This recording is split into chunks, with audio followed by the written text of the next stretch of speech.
Hello everyone, how are you? Here they know what happened on Alone Frozen episode 2. It showed the journey up to 6 days of Michelle, Greg, and Rhonda, hard to pronounce the name there, I apologize. So, Wynoni, or Wanda there, showed her up to 6 day journey. She spent the first 6 days building her shelter. She got no food, just building her shelter. She said, and she feels that when she was on there on season 6, season 7, I can't remember. I apologize. Sorry about that. What season she was on? That the shelter she had before, it was too much work to do, and that so she decided this time I'm just gonna build a shelter right low to the ground.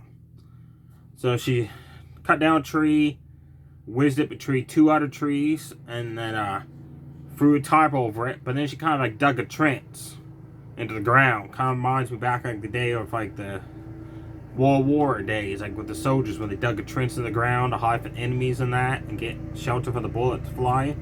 So that's how low in the ground she's gone for her shelter. And she showed us after it was done, it just looks like the tarp is just laying on the ground. But when you go inside of it, it's like, she's going down an embankment. Pretty smart thinking though, I think, because that's going to keep me enclosed from the cold and that, and the cold winds and stuff, she said. And then she threw some branches and that on top of it. But then she realized on day 5, her stuff was getting wet. And she couldn't figure out why. And then she noticed her tarp has holes in it. It's like, dang nabbit. So now she's got to patch those up somehow, because she said all my stuff's getting wet and stuff. She's not a big fan of that. And that was it for her 6-day journey. Michelle from season 8. On the very first night she got dropped off at, she camped right at the lake. Because the aurora lights were happening up in the sky. And she said, I've always wanted to see those. I got a chance to see them now. So she camped at the edge of the lake just to watch the lights up in the sky. Then on day 2, she decided to go inland. It took her almost all day. She finally found a good spot to build a shelter. She said, I'm not going to make the same mistake I did last season when I built 2 big-ass shelters and spent 2 weeks building them without having no food or nothing to eat. She said, I'm not making that same mistake. That's what cost me last season. So, she made a small shelter. She cut down 4 trees. She set 2 of them up, like crisscrossing each other like an X symbol. Then she just put the other one across the top. Put a tarp down, fasten that in with some rope down. Threw some branches and that stuff on it and twigs. Then she decided to go gather some food. So she went inland hunting. Then she realized she was going inland. She didn't bring a bow and arrow with her. She said, well, that's my first mistake. So she tracked her way back to camp. So on day 5, she decided to go to the lake. And she dug in the muddy ground and all that. She found a bunch of clams, mussels, and that. She got a huge bucket full of them. So that's going to keep me going for a few days. She took them back to camp, cooked them up, and ate them. Now on day 6, she couldn't understand why her stomach was so upset and not feeling so great. She said, maybe I ate too many clams and that. She's thinking. She hoped it's not something else. And that was it for her 6-day journey. And then showed Greg. I felt bad for Greg.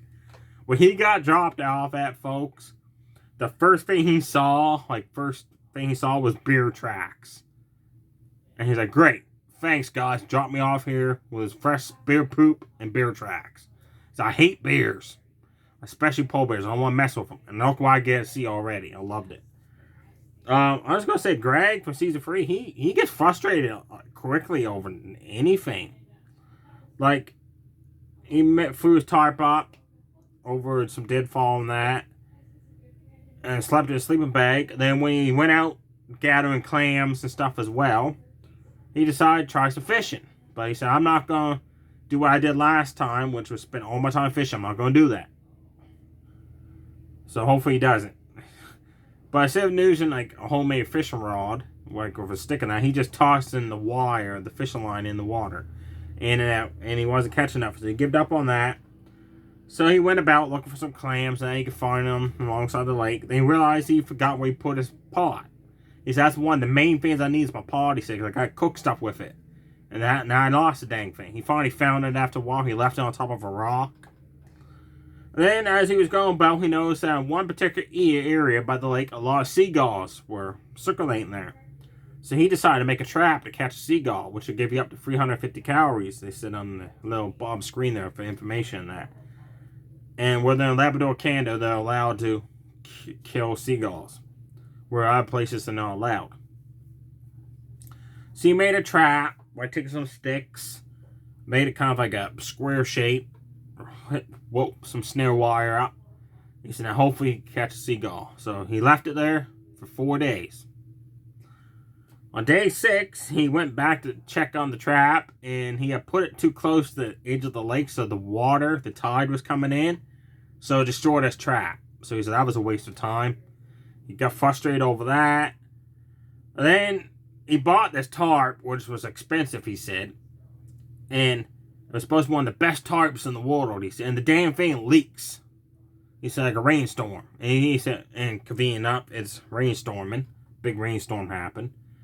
Everything in his shelter got soaking wet, folks. His sleeping bag, everything he has just drenched soaked.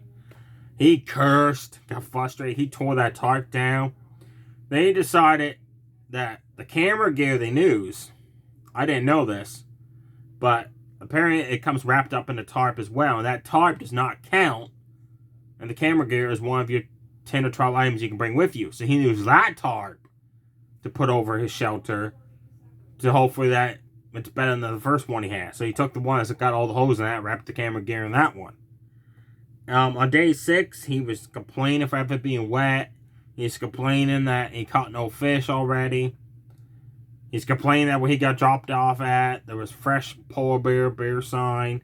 He's complaining about the cold and the snow and all that.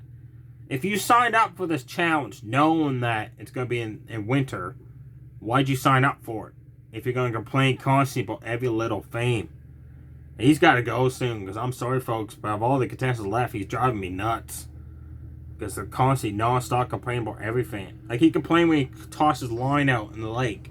In 10 seconds, pulled it back in. He's like, dang, nabbit, didn't catch no fish. Well, do you think you're going to get a fish the very first try, bud? No. If you do, you're pretty lucky. Right? Like that stuff there, he bugs the crap out of me. Even my dad was watching with me. He's like, he's got to go soon. I agree, he's got to. There you have it, folks.